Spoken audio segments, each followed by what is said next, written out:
Hi, buonasera. How are you? Buonasera. Hi. Good. Oh, Good. it's How are so you? weird to be chatting with you and a bunch of other people. Hi, everybody. Yeah. With a bunch of people watching. Hello, everybody. Hi.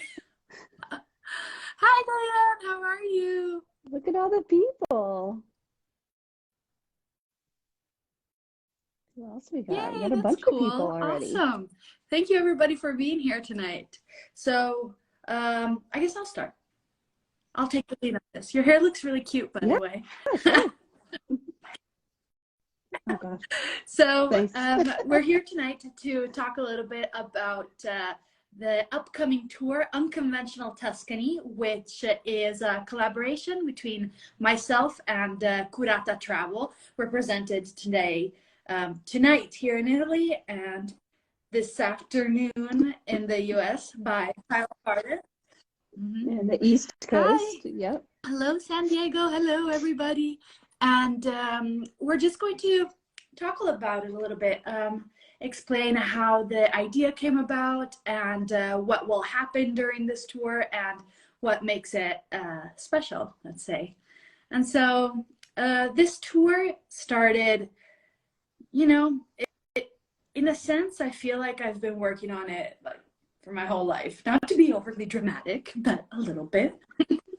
For And sure. it's a tour in southern Tuscany, in an area that most people don't know about, which is why it's called the Unconventional Tuscany Tour. And this is what one of the reasons why it's unconventional.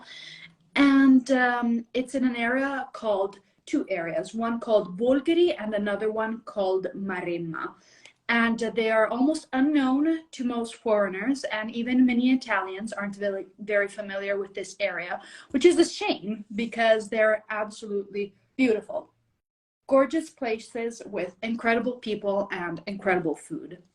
And so, during my years of traveling through Italy and through Tuscany, I have gone to Maremma many times, and I've met a bunch of cool people that do some very, very neat things, and they're in places that are kind of hard to reach if you're not well versed in the area, if you don't speak Italian. And so I thought I would figure that out. And so this collaboration with Curata Travel was born. I have known Curata since 2018. Dario, my stepfather, is one of the stops on one of their tours. And I've also traveled to Pennsylvania with Dario to go meet them and to work with them. And so, of course, we had to work together on this tour. And the two of my favorite. Is there anything you'd like to say, Kyle? Because I'm like on a roll. Sorry. You are. I don't want to stop you. I was just going to say a little bit about Curata also. So we have been running tours in Italy for about a little over 10 years now. And as Martina said, we met through our connection with Dario, having met him through our travels. And we've created tons of itineraries throughout Italy. And in talking with Martina, this is something she was passionate about. And so we're really excited to have this new itinerary, have something that she's so passionate about. And I think a lot of people, when they see Tuscany and Italy, they already have something in their mind. And so to understand what is unconventional about it, I think is what Martina's going to help explain too. Okay. And so the we have two activities that are really cool and that we're the most excited about. One is a very special, very hands-on fishing experience off the coast of Tuscany, off the coast of Maremma, with a fisherman whose name is Paolo. And he is an activist who has been fighting against illegal trawling for many, many years.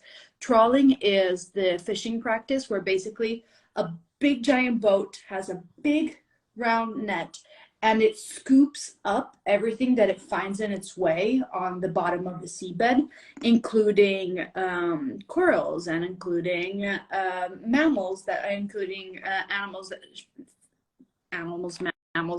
dolphins, and turtles that shouldn't be in the nets. And it's unsustainable, of course, also because in this way they fish fish that haven't reproduced yet, and that is very damaging to the sea.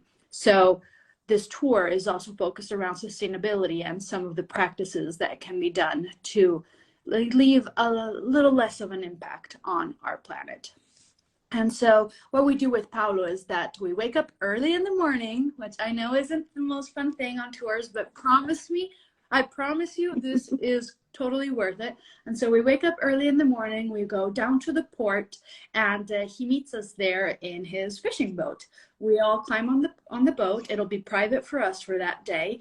And he takes us out to the sea, talks a little bit about his project, which includes also an underwater museum made of 18 giant marble statues that were donated and created by different Italian artists and also foreign artists. And so he talks about the underwater museum. He talks about how this is helping repopulate the area with fish.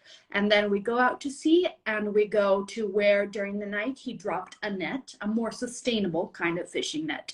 So if the illegal trawlers use nets that are kind of like pool nets, let's say, then instead Paolo uses a kind of net that is kind of like a tennis court net. And so it's vertical like this. It's weighted on the bottom and it has floaters on the top. And so it just stands like this. And what happens is that depending on how big the net is, you can fish for different kinds of fish. You don't fish any fish that haven't reproduced yet. And so that helps keep the populations alive. You don't fish animals and fish that shouldn't be there, like as I was saying earlier, dolphins and turtles. And when you then lift the net on the boat, you have 100% control over what is ending up in the boat and what you can throw back at sea. And so we pull the net back up with a piece of equipment that is meant to do so. It's not heavy lifting. And we can see each fish, and it's already a first form of quality control also, because then the fish that aren't good for consumption can go back into the sea and then they can keep living their life. And those that instead are good for consumption stay on the boat with us. And it's a hands-on fishing experience because we are the ones doing this. Paolo hands us the net with the fish that came on board, and we have to sit there and pull them out of the net. And it's such a neat experience, you know.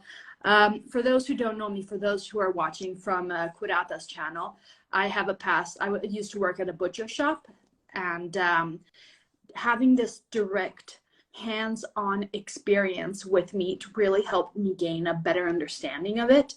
And so this is the same thing, but with fish. And I think that it's such an interesting experience to learn about where some of our food comes from, which again is going to be a theme of the trip.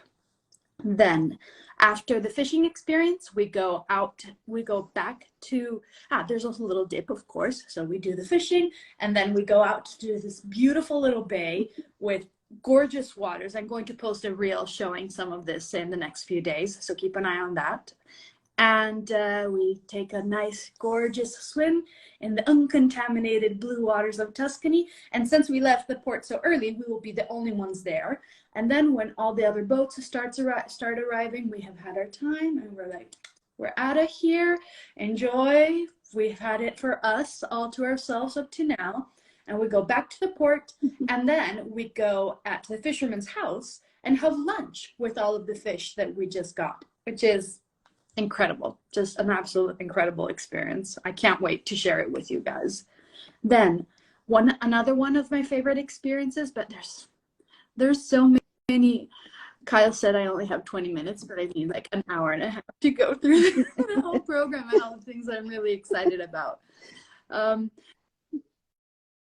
Yes, people will just have to come and learn about them. And so I'll try to be very, very quick. And the second experience that I'm most excited about is, I wrote about it for Italy Segreta a while ago. You can find it like in my writing highlights and in some other highlights all over the place. And it's a wine festival in this small town called San Giovanni delle Contee, which is in the middle of nowhere, absolutely nowhere. and it's almost on the border with Lazio, which is the region where Rome is. That's how deep south in Tuscany it is. And this place is a town of 150 people that is slowly depopulating because it's so far from everything, because it's lacking in infrastructure and communications and education and the healthcare system there. But it's a shame for it to be depopulating because it's in a gorgeous, uncontaminated area of Tuscany. The most magnificent people live there, and there is a really rich history of homemade winemaking. And so what happens is that basically this area is rich in tufa rock, which is a very, how can you say? Soft. It's like a soft, yes. It's a soft stone. Yes, very porous, it's very soft. porous. Like if you scratch at it like this, it crumbles. And so this small town is built on tufa rock. And what they've done is that they've dug the rock underneath their homes, and they've created these long, dark caves with no electricity, no running water, no pavimentation, nothing. And they make wine there. And it's incredible wine. It's just extraordinary. And so what has happened is that 3 young men from the town in the past few years, seeing how it was depopulating, are trying to put it back on the map and to give value to this winemaking tradition, which is the tradition of many, many winemakers in the world. But because nowadays we're more used to big producers, we tend to forget that, one could also make wine at home. And so this is a way to experience that, because once a year, this will be the 4th year that they do it, they host a homemade wine festival in the middle of town. And so they block off the whole town, which is a single road, which is the whole town. The whole town. And so they block off the whole town. They put big, long tables in the middle of town, and they invite 12 judges from all over Italy. Food and wine writers, importers, exporters, wine producers, sommelier. And yes, myself. I was judge last year, and I'll also be judge this year. And so they invite 12 judges, and we have our piece of paper, we have a colored pencil, and we start taking note. We start tasting the wines, and we score them from 0 to 100, though we try to keep them more towards the 100, of course. We don't want to break any hearts. And it's people at home. It's like, what's his name? Oh, Giancarlo. No. Oh, Giuliano. Giuliano is one of the men that produced this wine, and he's as old as the hills. It is said that he drives his Vespa by intuition because his sight is going, but he still makes a wine. And so we taste the wines, and we tally up all of the points. And in the end, winners are declared. And afterwards, the tables are cleared from all the spittoons, and they are cleaned up, set, and we sit down for a lovely, lovely meal in the middle of town. And I mean, guys, if you have ever dreamed of going to one of these crazy small town food and wine festivals, but that are usually pretty hard to navigate if you don't know the language or if you don't know someone there, then this is your chance. Come with us and you will enjoy an incredible experience. The people of San Giovanni are some of the sweetest, and their story is incredible. The wine is delicious. The food is incredible, and you'll love it. Let's see. They're so excited to share everything about their town with everyone, and to have a group of Americans come to the festival would blow their minds. We'd be the first. Like, no other group of anyone has ever been, and the closest thing they've ever had to a foreigner is myself, and I was born and raised here. So I think that's pretty neat, guys. Then other experiences that are fun and that we can mention, that we're starting to get short on time and we want to leave space for any questions that anyone might have, is in Bolgheri, of course, we're going to visit a quote-unquote normal winery. It's an area that is very well known for wine, and so we cannot miss on the opportunity. And also we want to help people see the difference, with a more professionally produced wine and then a more humble wine produced at home. Then we are going to go also to a restaurant that is very, very focused on meat. And it's a restaurant that my stepfather, Dario Cecchini, one of the most famous butchers in the world, has with a local chef in the area.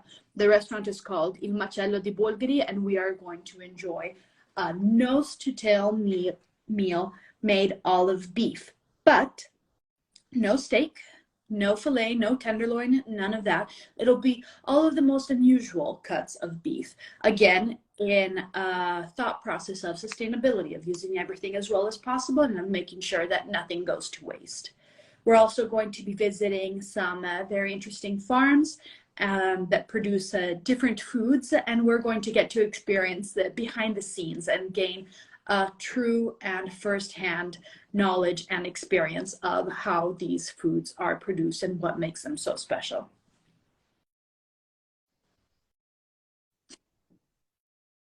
Also be some time to enjoy the coast. Yes, of course. Being on the coast, which is something that not a lot of, I could speak for a lot of Americans, not a lot of Americans think of when they think of Tuscany. So I think that'll be something different to show people than what they're usually thinking of, and something else that yes, exactly. There's we are going to be we're going to stay in 3 different locations, 3 different accommodations, each for 3 nights, right, Kyle? Logistics, okay. And so we're going to be in Bolgheri for the first 3 nights. Then we're going to move further south to the Maremma coast. Bolgheri is also on the coast, by the way, for 3 more nights. And then we're going to move to inland Maremma for 3 more nights. And in the first 2 locations will be right by the coast. And so there will be plenty of occasions, plenty of opportunities to go and lounge by the beach, catch some sun. So this is the perfect trip for people who love good food, who want to really know how food is made, but who also, want to put on a bathing suit and catch some rays, relax, catch up on their summer reading. I have plenty of good book recommendations too, in case you're interested. And yes, experiencing the Italian Beach Club, which a lot of Americans have never done before, and is a much more civilized way to enjoy the beach. Yes, and we've chosen, I think, like one of the best beach clubs that I have ever been to. This one is top notch. And another cool water-related activity that we're going to do is that we're going to visit Saturnia. Saturnia is very special. Do you want to take it from here, Kyle? Sure. Saturnia, if you just Google the name, you will find, you will find drone pictures. You'll find amazing. It's hard to describe unless you've been there, and once you see the pictures, it's natural hot springs through the Maremma area, and it's open to the public. It's free. It's these healing waters, and it's again, you have to see it. It's different pools. It's naturally warm. It's naturally sulfurous, which you smell. But it's very rejuvenating. You'll see people coming. They come from all over to visit these famous hot springs that have gotten upgraded. Exactly. There's now a restaurant, cafe. There's showers. There's lockers, and so it'll be a fabulous experience. And again, Saturnia is one of those places that you see all over Instagram, all over social media. But then when you go and actually Google where it is in the middle of nowhere. And so one of the things that we're providing with this tour is that we have put together a bunch of experiences that individually are really hard to get to in an itinerary that makes sense and that will make the tour the most enjoyable and that will allow you to hit all of these incredible must-visit spots.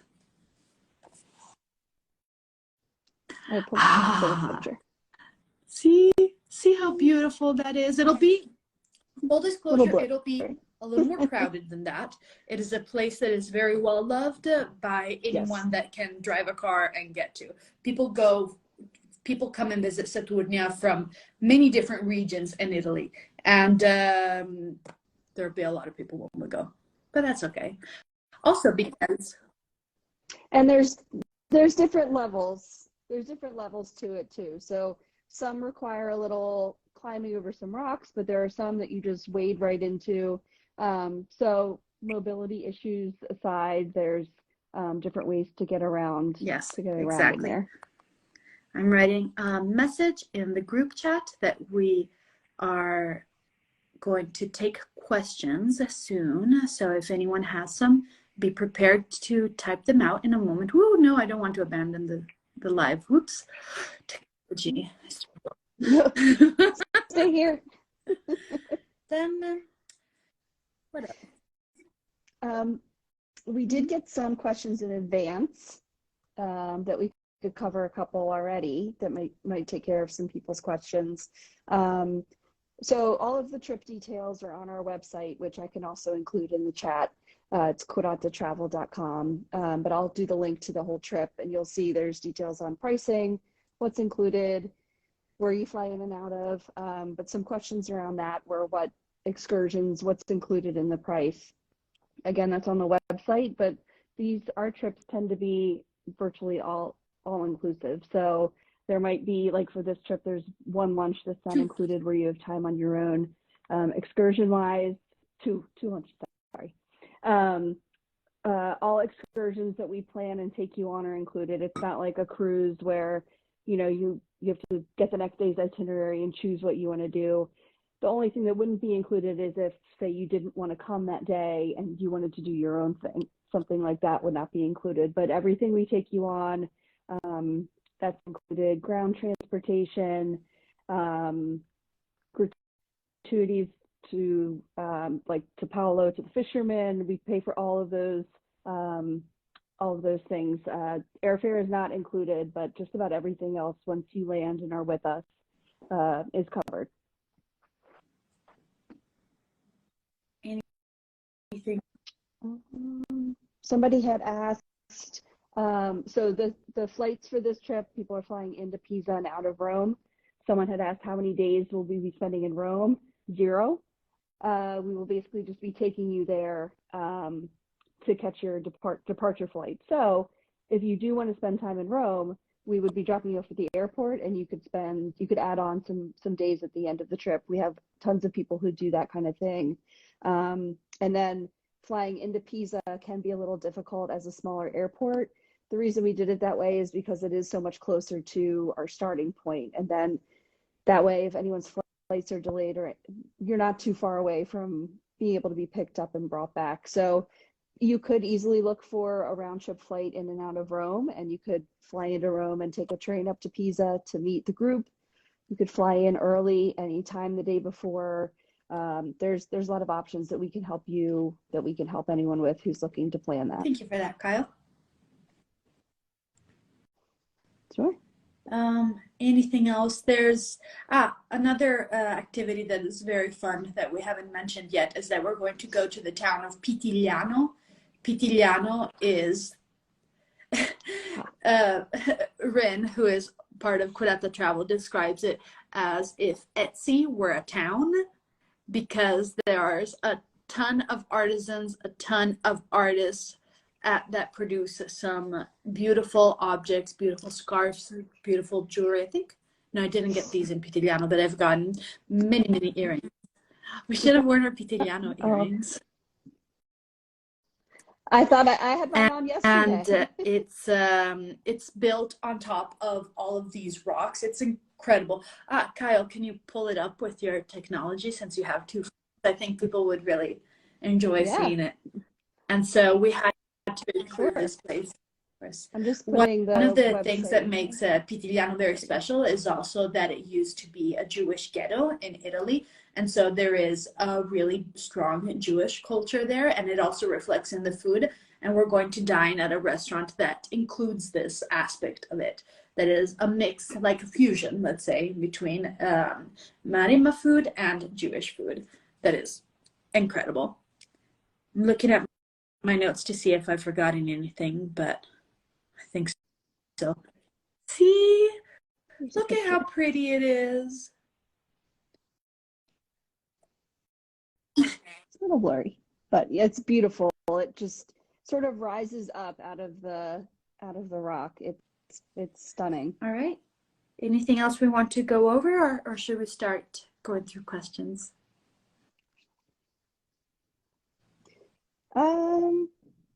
Yeah, let's go through some questions. If anyone has any that they want to submit, and then I know we had a couple more that people had written in earlier. I integrated those in my explanation. Thank you for your question, Mary Beth. Okay.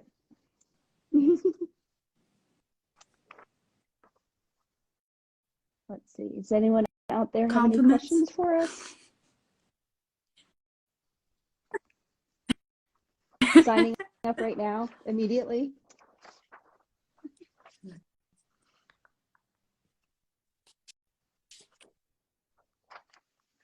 And I put the Curata Travel website in the comments here, and we'll follow up with the website information.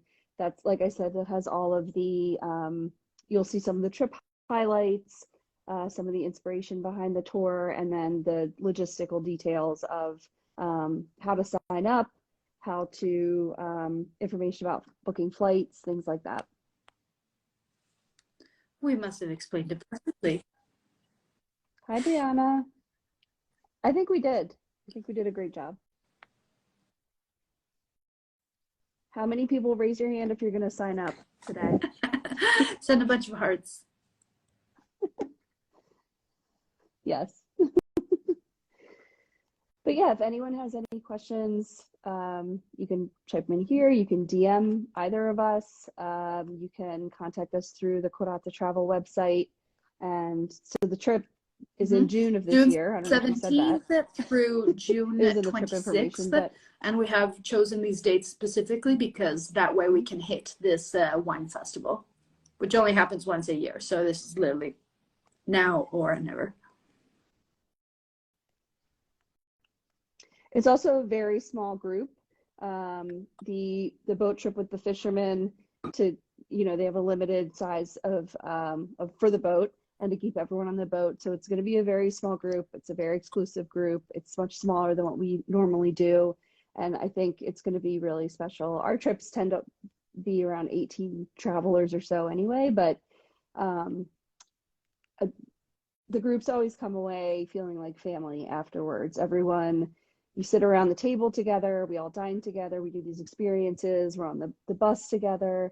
And so I think a group of 12 people is just going to be keep in mind that some of the seats have already sold, so it's time. It's time.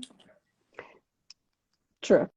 Yes, that's important. It's a little over half full. So, and again, small group, so that's not many seats left. So if you're interested, definitely reach out and get in touch with us. It's coming up soon. All right. Okay. Well, that was it. No more questions. You had your chance. No, I'm kidding. And yes, that's it. We're going to save this live, right, Kyle? It'll be on Curata's profile. Yep. See if when you post it, you can add a collaborator, and that way maybe it'll also appear on mine. I'm not quite sure. Okay. Thank you. And yeah, that's it. Yeah, figure that out. All right. Ciao. Thank you to everyone that tuned in. We really appreciate your time. Grazie, Have a lovely rest of your day. Ciao. Enjoy your weekend.